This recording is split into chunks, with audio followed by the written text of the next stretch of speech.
ഇങ്ങോട്ട് ഇറങ്ങടി. ഇങ്ങോട്ട് ഇറങ്ങണോ?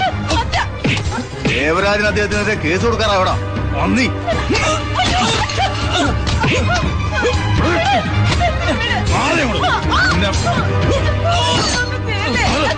നിന്റെ വീടിന് വിലയിട്ട് ഞങ്ങൾ തന്ന പുത്തം കൊണ്ട് 10 സെന്റ് സ്ഥലം വാങ്ങി അവിടെ ചാഞ്ഞോണം.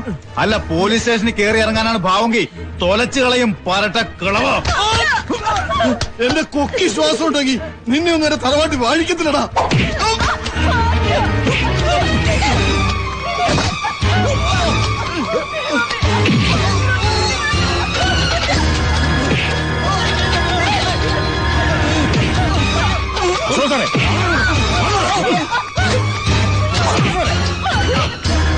ഞാൻ പറയുന്നത് കേൾക്കാം. അശോക് സാർ എന്താ ഇത്? ആ മാഷ് വരും പാവം അങ്ങനെ ഒന്നും ചെയ്യില്ലേ? ആ കുട്ടി ഉപദ്രവിക്കില്ലേ?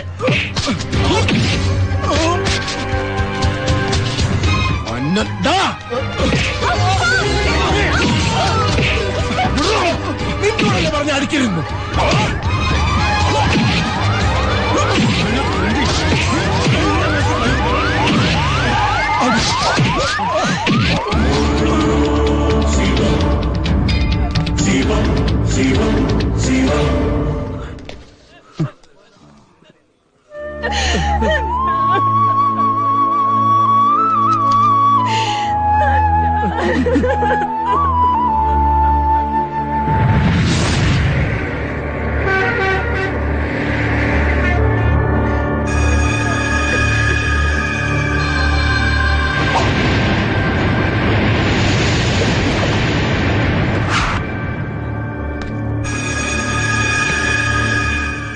ചുരണ്ടി ചുരണ്ടി പോലീസുകാരന്റെ നെഞ്ചത്താണോടാ കളി?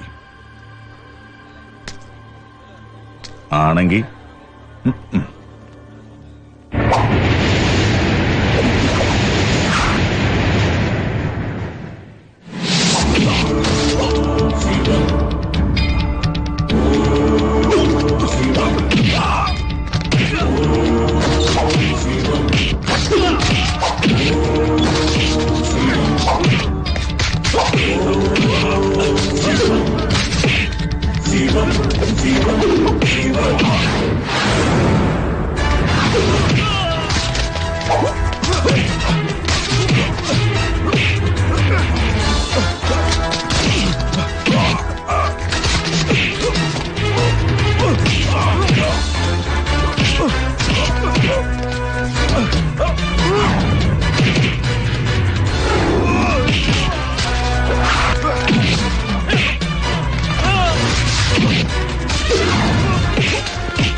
വന്നിട്ട് ഒരാഴ്ച തികച്ചായില്ലല്ലോ.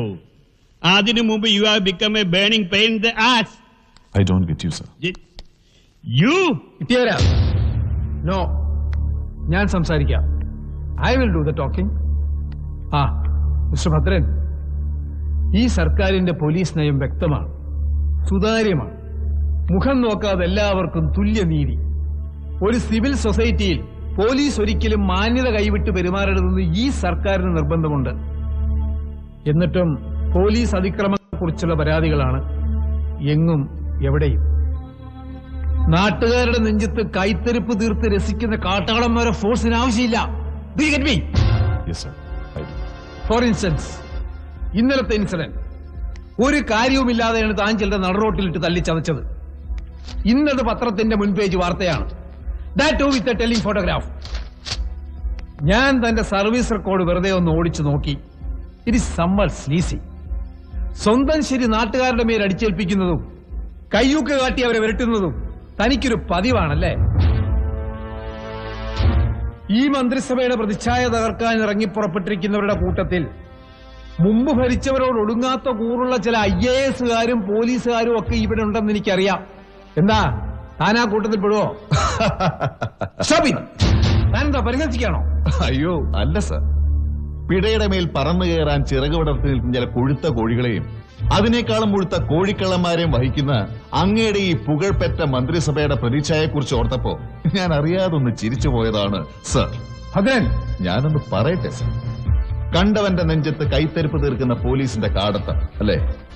വർഗീയ ലഹളകൾ പൊട്ടിപ്പുറപ്പെടുമ്പോഴും സർക്കാരിന്റെ ഭരണപാഠവും കൊണ്ട് പൊറുതിമുട്ടിയ ജനങ്ങൾ നിങ്ങളെപ്പോലുള്ളവരെ വഴിയിൽ തടയുമ്പോഴും കോളേജ് മതിൽക്കെട്ടിനുള്ളിൽ നിന്ന് ചില MLA-മാരുടെ പ്രതിപക്ഷ സന്താനങ്ങൾ നാട്ടുകാർക്ക് നേരെ ബോംബെറിഞ്ഞ് കളിക്കുമ്പോഴും നെഞ്ചും വിരിച്ചു മുമ്പിൽ നിൽക്കാൻ അങ്ങിപ്പോൾ പുച്ഛിച്ചില്ലാതാക്കിയ കാടൻ പോലീസുകാരനില്ലേ, അവനെ ഉള്ളൂ സർ. അവൻ പ്രാണഭയം കൊണ്ട് ഓടിയാൽ അപമാനം, മേലാളന്റെ ഉത്തരവ് കേട്ട് വെടിവെച്ചാൽ സ്തോപം, വെടിവെച്ചില്ലെങ്കിൽ അത്ഭുതം, അവൻ രക്തം വാർന്ന് പെടഞ്ഞു മരിച്ചാൽ ആകാശത്തേക്ക് 3 ആചാര വെടി, അത്രേ ഉള്ളൂ. അയ്യോ, ഞാൻ ഈ പറയുന്നത് ബഹിരാകാശത്തുള്ള സകല നക്ഷത്രങ്ങളെയും പറിച്ചെടുത്ത് തോളിൽ ചാർത്തിരിക്കുന്ന അങ്ങേപ്പോലുള്ള വലിയ ഏമാമാരെ കുറിച്ചേയല്ല, നിങ്ങളെപ്പോലുള്ളവർക്ക് വിഴുപ്പലയ്ക്കും വിടുവേല ചെയ്തും പിഴയ്ക്കുന്ന വിനീത ദാസന്മാരെ കുറിച്ചാണ്. സാമ്പത്തിക മാന്ദ്യം പരിഹരിക്കാൻ സർക്കാർ ജീവനക്കാരന്റെ വേതനത്തിൽ നിങ്ങൾ കൈയിട്ട് വാരിയപ്പോൾ പോലും പ്രതിഷേധിക്കാതെ ബെൽറ്റ് മുറുക്കി കെട്ടി പിന്നെയും നിങ്ങളെ സെല്യൂട്ട് ചെയ്ത് റാൻ മൂളി നിൽക്കുന്ന പാവം സാധാ പോലീസുകാരനില്ലേ, അവനെ കുറിച്ച്. ദാ നോക്ക്, അങ്ങനെ ഒരുത്തനെ ചവിട്ടി മെതിച്ചു ഈ ഇന്റർനാഷണൽ പുല്ലന്റെ മോൻ. ഒരു സാധു മനുഷ്യനെയും കുടുംബത്തെയും തെരുവിലേക്ക് ഇറക്കി വഴിയാധാരമാക്കി. അത് കണ്ട് ആരുടെയും രക്തം തിളച്ചില്ല, ഒരുത്തന്റെ നീതിബോധം ഉണർന്നില്ല. കുറെ നേരമായി നിന്റെ ഈ മൂപ്പിക്കല്. ഇദ്ദേഹം നല്ല ബുദ്ധി പറഞ്ഞു നിനക്ക് അനുസരിക്കാൻ പറ്റത്തില്ലല്ലോ മോനെ. നീ വെറും circle. Circle means cipher, nothing, ശൂന്യം, വെറും പൊള്ള. നീ എത്ര ആഞ്ഞു ചവിട്ടിയാലും ക്ലച്ച് പിടിക്കത്തില്ല. കൂടുതൽ നകളിച്ചാലേ എഴുതി തൊലച്ചുകളയും ഞാൻ. പണ്ട് നിന്നെപ്പോലൊരുത്തൻ വയ്ക്കത്തുണ്ടായിരുന്നു. ഒറ്റ കാച്ച ഫ്രണ്ട് പേജിൽ 4 കോളം. മൃതദേഹത്തിൽ കയറി മറ്റേ പണി ചെയ്തെന്നു ചുമ്മാ. അവന്റെ പിള്ളേരും കെട്ടോളും ഞങ്ങളുടെ മുമ്പിൽ വന്ന് പെറ്റി കിടന്നു. വാർത്ത തിരുത്തണമെന്നും പറഞ്ഞു. എന്നിട്ട് ഞങ്ങൾ തിരുത്തിയോ? ഏയ് ഇല്ല. അവന്റെ ജീവിതം കുട്ടിച്ചോറായി. അതാണ് ഈ പേനയുടെ ഒരു ശക്തി. എഴുതടാ നാറി, എന്നെ പറ്റി ഒരു തെരക്കഥ നിന്റെ പത്രത്തില്. നട്ടാക്കിളിക്കാത്ത നുണകളുടെ 80 ലക്ഷം കോപ്പികൾ അടിച്ച് കട്ടൻ കാപ്പിക്കൊപ്പം മലയാളിക്ക് വിളമ്പുന്ന നിന്റെയൊക്കെ മുമ്പിൽ വന്ന് മുട്ടൂത്തി പ്രാർത്ഥിക്കാനൊന്നും എന്നെ കിട്ടില്ലടാ. പകരം നിന്നെ ഇങ്ങനെ പിടിച്ച് കോരവള്ളി വലിച്ചൂരി പൂളിക്കളയും ഞാൻ, പൂളി കേട്ടോടാ. ഒരുപാട് പാവങ്ങളുടെ ജീവിതം മുടിച്ച ഈ വിഷസൂചി ഇനി നിന്റെ കൈ വേണ്ട. ഈ ധിക്കാരത്തിന് താൻ വലിയ വില നൽകേണ്ടി വരും. I just don't care. നല്ല നട്ടലുള്ളവൻ ഒരു മരണമേ ഉള്ളൂ. സ്വയം വിറ്റും മറ്റുള്ളവർക്ക് കൂട്ടിക്കൊടുത്തും ജീവിക്കുന്ന തനിക്കത് മനസ്സിലാവില്ല. ചാർജ് ചെയ്ത കേസുമായി ഞാൻ മുമ്പോട്ട് പോകും. കുറ്റം ചെയ്തത് കൊടികെട്ടിയ കൊമ്പനായാലും ശരി, അവനെ ഈ ഭദ്രൻ തളച്ചിരിക്കും. Take my word for that. കേട്ടോടാ ഊമൻ കോശി.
സാർ SP അദ്ദേഹം വിളിക്കുന്നുണ്ട്. ദാ അവിടെ.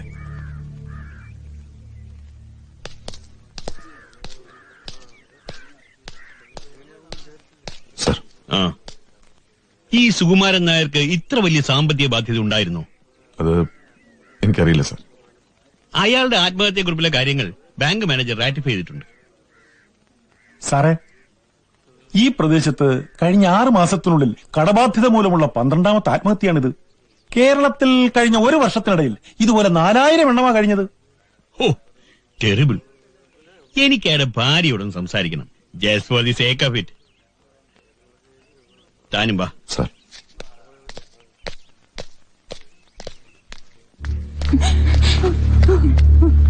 അമ്മേ,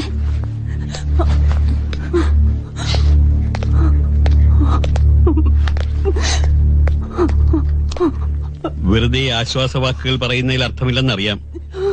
ഡിപ്പാർട്ട്മെന്റിന്റെ ഭാഗത്ത് നിന്ന് ചെയ്യാവുന്ന സഹായങ്ങളൊക്കെ ഞങ്ങൾ ചെയ്യും. വെൽഫെയർ ഫണ്ടിൽ നിന്നൊരു തുക ആ വഴിക്ക് ശ്രമിക്കുന്നുണ്ട്. ഇന്നലെ രാത്രി അയാളുടെ പെരുമാറ്റത്തിൽ പ്രത്യേകിച്ച് എന്തെങ്കിലും? എന്നോടൊന്നും ചോദിക്കല്ലേ സാറേ. അമ്മേ, സാർ പ്ലീസ്. ആ.